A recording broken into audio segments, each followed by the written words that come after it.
Describing variables. Lesson objectives. Number 1, define a variable. Number 2, classify variables as qualitative or quantitative. Number 3, classify quantitative variables as discrete or continuous. And number 4, identify the independent and the dependent variables in a bivariate relationship. Lesson objective. A variable is a symbol, letter, or even a name used to represent an unknown number or characteristic that can be measured or counted. In statistics, a variable is an attribute that describes a unit. Normally this is a person or an item. The value of the variable can vary from one entity to another. Let's look at an example. Here we have a group of Cincinnati State students, and we can use variables to describe each of these students.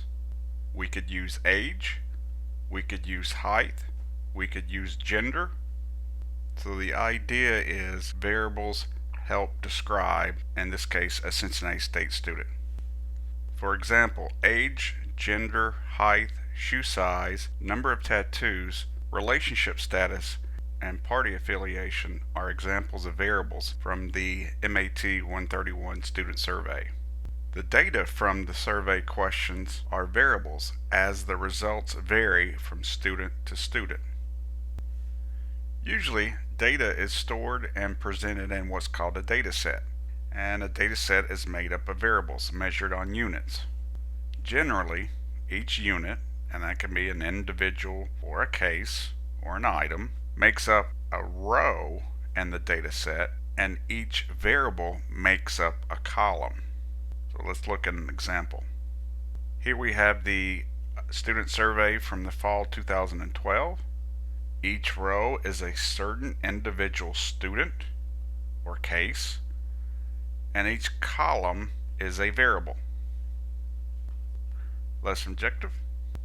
There are two main types of variables, a qualitative or categorical and a quantitative. Variables like age, height, number of tattoos, and shoe size are quantitative as the results to the questions are numbers. Variables like gender, relationship status, and party affiliation are qualitative as the results are categories like male, female, single, married, in a relationship. The data from a variable depends upon the question. A negative value for age or height does not make sense, but it would for a question involving results from a diet. You get a negative number, you're losing weight. A number containing a decimal or a fraction would be nonsense for a question like number of tattoos, but would for height. An example, 65.5 inches or 71 3/4 inches is data that makes sense for this variable. Would 240 inches be possible for an outcome for the variable height from the student survey?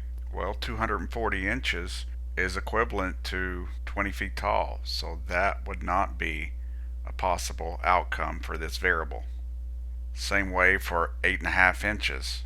That is simply too small for a height of a Cincinnati State student. Lesson objective. A quantitative variable can be broken down to either a discrete variable or a continuous variable. If the outcome must be a countable number, in general they don't have a decimal, then the variable is discrete. If the outcome can't have decimals or is a physical measurement, then it's continuous. Normally, if the variable is a count, it is discrete. If it is measured, it is continuous. Let's look at some examples. The variables age and height are continuous. Age is measuring a certain length in time, and height is measuring how tall a person is. Number of tattoos and the number of movies seen in a month are variables that are discrete. They're countable. You can't have half of a tattoo. You can't have 3/4 of a tattoo. What about the variable shoe size? Well, shoe size is an example of where you can have decimals. For example, a shoe size of 7.5, 7.5, But you can't have a shoe size in between 7.5 and 8. It's either 7.5 or it's 8. So in that example, shoe size is a discrete variable. Let's look at some more examples. The number of eggs produced by a chicken is discrete, but the volume of milk produced by a cow is continuous. Volume is a measurement, number of eggs is a count. Number of students in a class is discrete, but the average age of students in a class, that is continuous, is a measurement. Number of Facebook friends is discrete, but the time spent on Facebook per day is continuous. Time is a measurement. The days greater than 45 degrees per month, this is discrete. Average daily temperature is a measurement, it is continuous.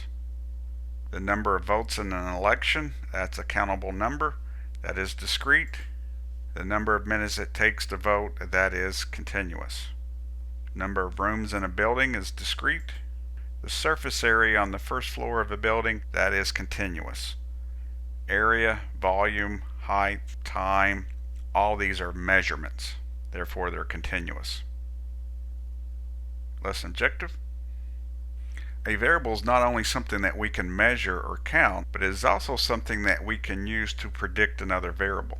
The independent variable, sometimes called the explanatory or the predictor, is a variable that's being manipulated in an experiment in order to observe the effect on the dependent variable, and sometimes that is known as the response variable. So we can think of independent variables are controlled inputs.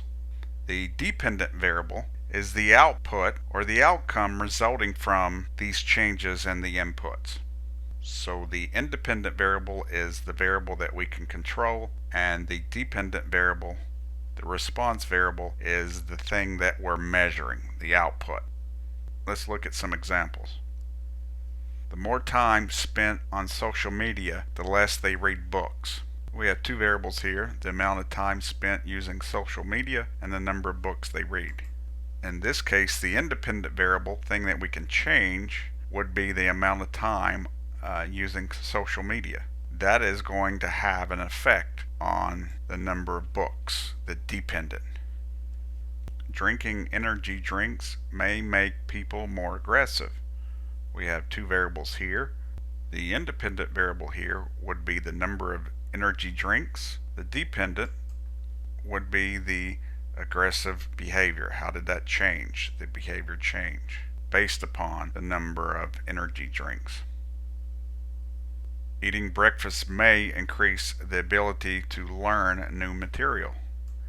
The independent variable would be eating breakfast. In this case, it would be yes or no. And the dependent variable, however they choose to measure it, would be the ability to learn. You want to see which type of fertilizer helps plants grow the fastest. You add a different brand of fertilizer to each plant and you see how tall they grow. So we have two variables here. We have the type of fertilizer and how tall the plants grow. The independent variable, the one that we're controlling, would be the type of fertilizer given to the plant, and the dependent variable would be how tall is the plant. You're interested in how rising sea temperatures impact algae life, so you design an experiment that measures the number of algae in a sample of water taken from a specific ocean site under varying temperatures. Again, we have two variables here. We have ocean temperature, and we have the number of algae in the sample of water. The independent variable would be the ocean temperature, and the dependent variable would be the number of algae in the sample. Thanks for watching.